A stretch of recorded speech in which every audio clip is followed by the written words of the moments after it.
Bismillahirrahmanirrahim.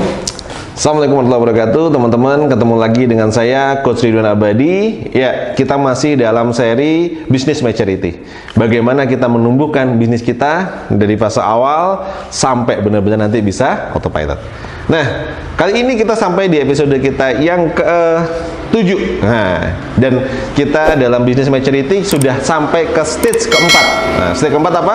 Karena dalam tahapan Business Maturity ada startup, ada running, ada growing, establish, dan mature. Dan kita di episode sebelumnya sudah membahas bagaimana treatment yang kita lakukan pada saat kita startup. Di tahap yang kedua kita sudah membahas bagaimana treatment kalau kita sudah running. Di tahap ketiga kita sudah membahas bagaimana kita untuk growing. Dan sekarang di tahap keempat kita berbicara bagaimana men-scale up perusahaan kita. So, ini yang pengen saya sampaikan. Scale up itu ada ilmunya, ada tahapannya. Jadi banyak dari kita kadang-kadang pengen langsung mikir ujuk-ujuk pengen scale up gitu. Kenapa? Karena di mana-mana orang pengen ngomonginnya adalah scale up. Nah, kalau kita belum menyelesaikan 3 tahapan sebelumnya, tahu-tahu kita langsung ekspansi, tahu-tahu kita langsung scale up. Nah, bisa jadi ya contohnya kalau kita ngelihat pesawat, ada satu uji coba waktu itu. Pesawat supersonik. Ketika dia diuji cobakan untuk dia bisa terbang dengan kecepatan mendekati kecepatan suara, apa yang terjadi? Di kecepatan tertentu pesawatnya hancur. Kenapa? Karena struktur dan di dalamnya ini kekuatannya belum cukup kuat untuk bisa mencapai kecepatan tersebut. Jangan sampai perusahaan kita juga seperti itu. Jangan sampai perusahaan kita juga hancur. Nggak sedikit kisah cerita teman-teman yang ketika dia scale up, buka cabang di mana-mana, menumbuhkan secara besar-besaran, tapi pondasi dan fundamental di dalamnya belum kuat, malah akhirnya jadi jatuh. Nah, saya yakin teman-teman yang ada di sini, sahabat-sahabat TDA adalah orang-orang yang bijak. Maka kita lihat, tadi saya pernah menyampaikan, kita mungkin suka makan rendang dan rendang itu enak, tapi kalau dikasih anak bayi bisa jadi malah kelolotan dan mati. Sama ya. Nah, level-level bisnis ini kita harus tata. Jangan-jangan kalau bisnis kita masih startup dan kita langsung fokus mau scale up, bukannya kita malah survive dan besar, malah bisa jadi kita malah gulung tikar ya. Maka hati-hati. Pastikan lulus dulu di startup, sudah running, sudah growing. Nah, di growing kemarin kita sudah bahas 3 hal. Yang pertama kita sudah bahas tentang organisasi, yang kedua kita sudah bahas tentang sistemasi, dan yang ketiga kita sudah bahas tentang manajemen. Nah, inilah syarat untuk kita bisa masuk di establish, yaitu apa? Scale up. Nah, kalau kita sudah punya satu outlet, menguntungkan, menghasilkan, kadang-kadang kita pengen ngerasa, wah kayaknya enak ya kalau kita punya banyak distributor, enak ya kalau kita punya banyak reseller, enak ya kalau seandainya kita itu punya banyak cabang gitu ya. Nah, saya mendampingi satu perusahaan yang dia pada saat awal masih 3 outlet ya, mau scale up. Lalu saya minta waktu itu membuat prototype. Mas, buat dulu prototype. Nah, kebetulan sahabat ini juga teman TDA juga gitu ya. Dibuatlah satu prototype, dan ketika prototipenya jadi, yang tadi saya sampaikan tentang organisasi, sistem dan manajemennya sudah mulai ditata. Nah, akhirnya kita mulai membuka cabang-cabang pribadi. Dan usaha ini 4 tahun saya dampingi, hari ini alhamdulillah sudah berkembang menjadi 75 cabang lebih di Jawa dan juga di Bali ya. Dengan karyawan pertumbuhan yang sangat signifikan. Mungkin total karyawannya sudah hampir 1.500-an karyawan ya. Nah, ini adalah pertumbuhan yang menurut saya signifikan sekali dalam dunia scale up. Saya di Jogja juga punya klien, dia pertama kali saya dampingi itu masih mampu memproduksi hanya 600 loyang ya, kue sifon. 600 loyang dalam 1 bulan. Jadi sehari itu cuma 20 rata-rata, dan itu masih disambi dengan kerja. Hari ini 4-5 tahun kemudian sudah bisa memproduksi rata-rata 150.000 loyang per bulan. Anda bayangin, 600 ke 150.000 sehari, rata-rata sudah hampir 5.000 loyang per hari terserap. Dan cabangnya dari yang tadinya cuman 1 gerai, cuman ya kecil di dekat rumahnya, sekarang sudah punya 12 cabang. Bahkan di masa pandemi kayak kemarin, itu masih bisa buka 2 outlet bersamaan. Kemarin, hari Jumat kemarin, buka 2 outlet di Solo ya. Masya Allah, luar biasa. Nah, apa insight yang pengen saya sampaikan? Kalau sudah ditata dengan baik, maka kita baru siap untuk kita bisa scale up. Nah, untuk scale up ada apa aja? Ada 3. Nah, ini ada 3 hal yang harus kita prepare.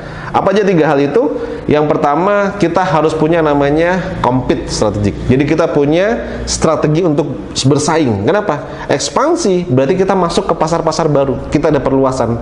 Maka kita harus belajar tentang yang namanya compete. akan kita bahas di episode kali ini. Yang kedua, kita akan berbicara untuk scale up, itu kita butuh yang namanya corporate. Jadi kita harus mengecek, ngelihat perusahaan kita sudah siap belum untuk di scale up, ya. Jadi kita cek corporate-nya. Dan yang berikutnya, kita akan berbicara tentang kompetensi. Apakah tim kita, organisasi kita sudah siap punya kompetensi untuk dia bisa bertumbuh. Jadi ada 3 ya.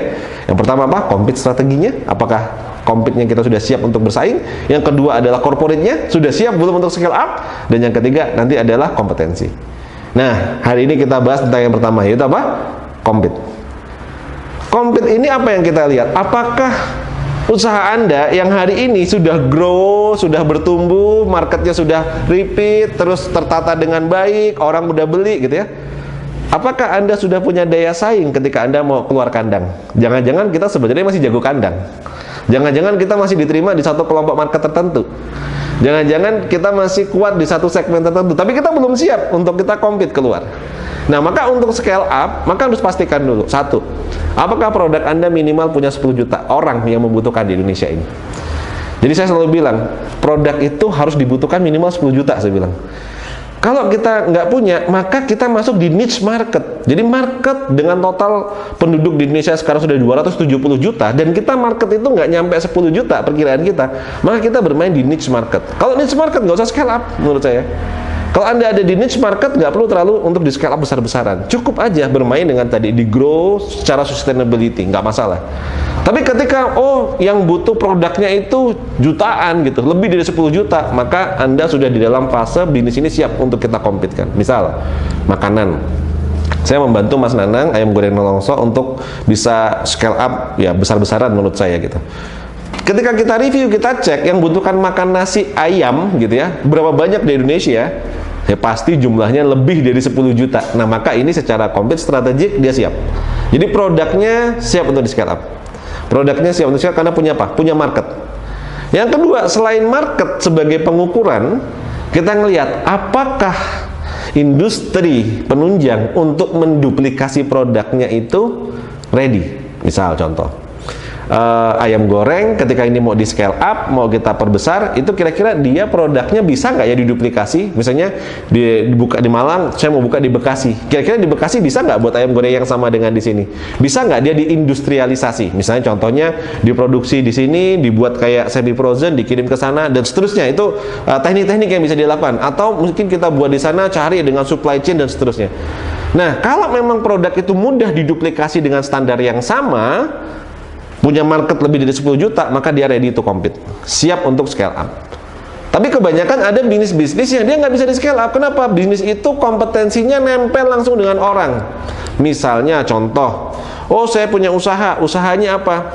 Usahanya adalah misalnya konsultan marketing gitu ya, atau digital marketing. Itu butuh orang yang dia ngerti gimana caranya untuk iklan di Facebook, dia tahu caranya membuat copywriting, dia tahu caranya kayak gini. Dan itu kalau seandainya mau diduplikasi ke orang baru susah. Nah, makanya model seperti ini itu yang harus jadi tanda tanya, bukan jadi tanya. Yang ini yang kategori yang agak susah di scale up. Maka Anda cek dua tadi. Yang pertama apa?